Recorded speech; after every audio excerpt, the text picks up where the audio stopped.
Dans cette démo, nous expliquons la marche à suivre pour paramétrer les préférences de votre bureau. Ces préférences peuvent être modifiées uniquement par le gérant pour son implantation ou par le chef d'entreprise pour l'ensemble des implantations. Vous n'êtes ni l'un ni l'autre? Contactez le gérant de votre bureau si vous souhaitez y apporter des modifications. Pour modifier les préférences, rendez-vous dans l'écran d'accueil de l'application du guichet d'entreprise. Il est en effet impossible de modifier des paramètres au moment d'enregistrer une demande. Cliquez sur la flèche située à côté de votre nom d'utilisateur dans le coin supérieur droit de l'écran. Sélectionnez « Paramètres ».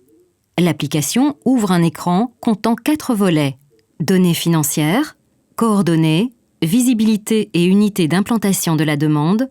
Les données financières définissent l'adresse mentionnée par défaut comme adresse de facturation.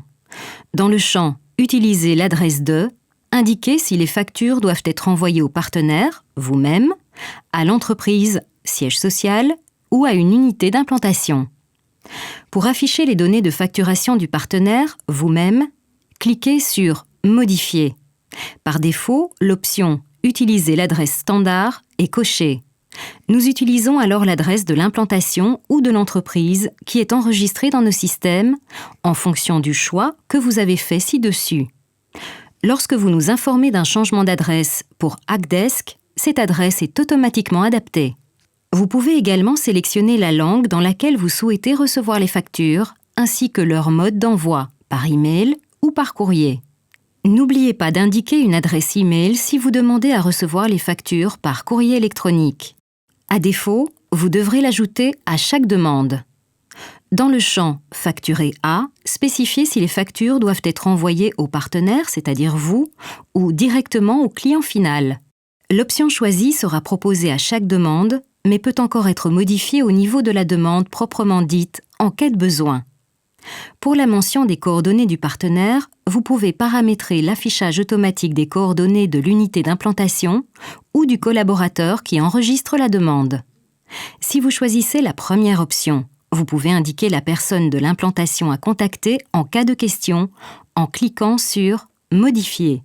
Tous les utilisateurs du bureau peuvent continuer d'enregistrer des demandes, mais si Xerius a des questions, elle contactera cette personne, sauf si cette donnée est modifiée par la suite au niveau de la demande. Pour suivre, indiquez si les questions sur des demandes spécifiques doivent être posées à la personne de contact de l'unité d'implantation ou au client. Pour ce faire, sélectionnez « Partenaire » ou « Client final » dans le champ « Contacter ».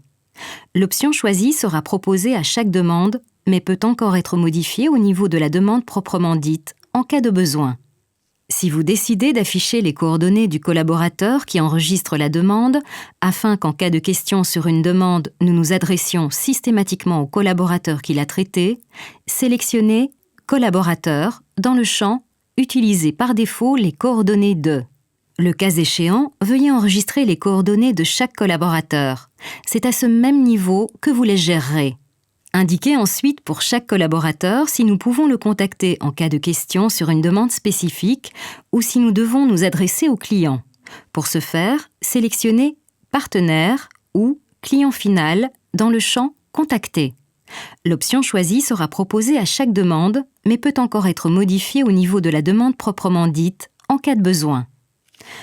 Le volet Visibilité et unité d'implantation de la demande permet au gérant de définir les demandes que peuvent consulter les collaborateurs de son unité d'implantation et si ceux-ci peuvent créer des demandes uniquement pour leur unité d'implantation ou pour toutes. À nouveau, vous pouvez choisir de paramétrer ce volet au niveau de l'unité d'implantation et appliquer les mêmes paramètres à tous les collaborateurs du bureau ou de le paramétrer au niveau de chaque collaborateur. Dans ce cas, cochez le champ « Paramétrer la visibilité et l'unité d'implantation de la demande par collaborateur ». Selon que vous appliquez les mêmes paramètres à toutes les personnes travaillant dans l'unité d'implantation ou les définissez au niveau du collaborateur, vous devrez peut-être répéter les étapes suivantes à plusieurs reprises. Le champ « Peut voir toutes les demandes de » vous permet de choisir si les collaborateurs sélectionnés peuvent consulter les demandes qu'ils ont créées, les demandes du bureau ou les demandes de l'ensemble de l'entreprise. Dans le champ peut introduire des demandes sous « Définissez si les collaborateurs peuvent enregistrer des demandes uniquement pour l'unité d'implantation à laquelle ils appartiennent ou pour l'ensemble des unités ». Dans ce dernier cas, le collaborateur devra systématiquement indiquer l'unité d'implantation pour laquelle il enregistre une nouvelle demande. Pour enregistrer les changements, cliquez sur « Enregistrer les modifications » dans le bas de l'écran. Vous n'avez pas trouvé ce que vous cherchiez? Visionnez les autres films mis à votre disposition sur le site Internet. Vous y trouverez des informations sur les différentes actions que permet la nouvelle application du guichet d'entreprise.